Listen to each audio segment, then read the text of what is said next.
like to give you a small analogy that will help you understand this issue. Why are hearts sealed, or why is that mentioned in the Quran? Some of you or many of you are familiar with exercise, working out, right? So imagine somebody got into an accident and they're in the hospital, and they're in a hospital bed for 6 months, and they haven't moved their legs for 6 months to a year. When they get up, are they able to use their legs? No, probably they tip over. Like that. If our muscles, if they're not worked, if they're not exercised, they start losing their ability to function. Like if you keep your eyes closed for 5 years, you're probably going to open them blind. You understand?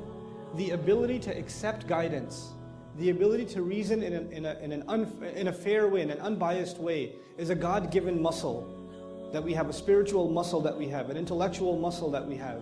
And people at the time of the Prophet ﷺ were invited to exercise that muscle. And they refused to. They refused to exercise the ability to take in and seriously consider truth when it came to them. And you continue to deny that capability you have inside you, the exercise. You refuse to think, you refuse to think, you refuse to use your heart, you refuse to be sincere. And guess what? Eventually your heart is no longer capable of what it was originally capable of. You lost that muscle, you lost that ability. And that is an analogous way of explaining what does it mean when a heart is sealed. It is not something that's a person has a belief system and therefore their heart is sealed. That isn't the case. An atheist could be atheist for philosophical reasons or for psychological reasons. And we don't know what's going on inside somebody's heart. We don't. As a matter of fact, on this issue, whose heart is sealed and whose is not sealed, my favorite example in the Quran is that of the worst character probably mentioned in the Quran, who even shaitan would probably want an autograph, Fir'aun. Fir'aun, okay? I mean, declares himself God, the Pharaoh, for those of you who aren't familiar with Arabic, the Pharaoh, declares himself God, committer of like massive genocide, all kinds of hedonism, ego, pride, you name it. You name the vice, he's got it. You name the vice, he's got it. And yet when Moses is sent to him, alaihi salam, to speak to him, he's supposed to not judge what's in his heart. And he's told, قُلْ هَلْ لَكَ إِلَىٰ أَن تَزَكَّى. Is there anything left in you? You might want to cleanse yourself. Maybe you want to become a good person now. Maybe even you can change. Killer of babies. Even you can change. I mean, you would think, if you think of heartless, you think of a murderer, and the murderer of children? I mean, it's beyond imagination. And yet his heart is not condemned yet. Even he's given the opportunity. So the idea of hearts being sealed, the final bit on this answer, the idea of people's hearts being sealed is not something you and I have privy to. We do not have access to know whose heart is sealed and whose isn't. And thank God for that. We don't. And using that term and that label, carelessly is actually blasphemous in my opinion. Allah speaks from the position of master, and He can say about a person's heart what He can. I can't say that because I'm not God. He is. He can talk like that. Just because He speaks with authority doesn't give me the same authority. It actually helps me recognize His authority even more. So when He is angry with a group of people, that doesn't translate into you should be angry at them.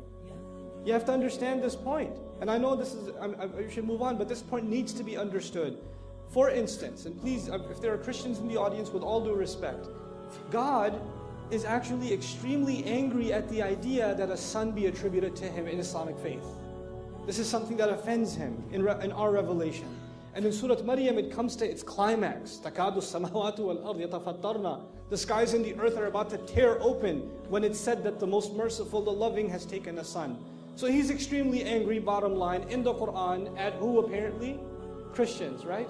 And yet the Christians, who according to Him are saying this, and it's a big deal to Him that this shouldn't be said, they come to visit the Messenger of Allah, sallallahu alaihi wasallam. They come to visit the Prophet Muhammad in the city of Medina, and they're there to discuss faith with him, because they've heard he's made claims to prophethood. So where do they stay?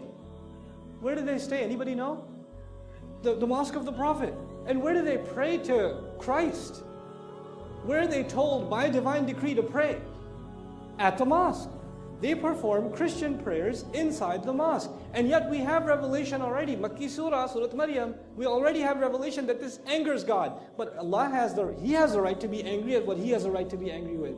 His anger does not translate into my anger. We're still supposed to be the best we possibly can be. They're still our brothers and sisters in humanity. A lot of times Muslims don't know where to draw the line. They take Allah's authority from the Quran and make it their authority. What do you think you're doing? He speaks from His position of authority. We have to read the Quran as slaves, not as masters. not as judges of others. So this point needs to be very, very clearly understood. And even the way in which the discourse was done by the Prophet, like the height of courtesy and respect, the height of it, you know.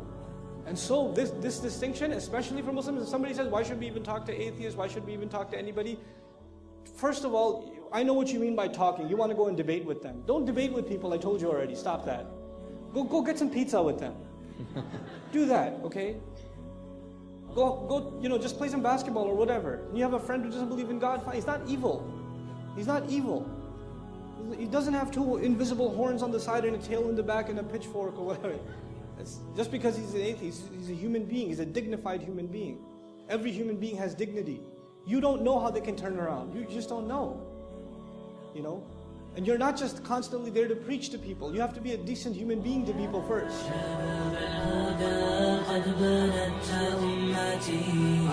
عليكم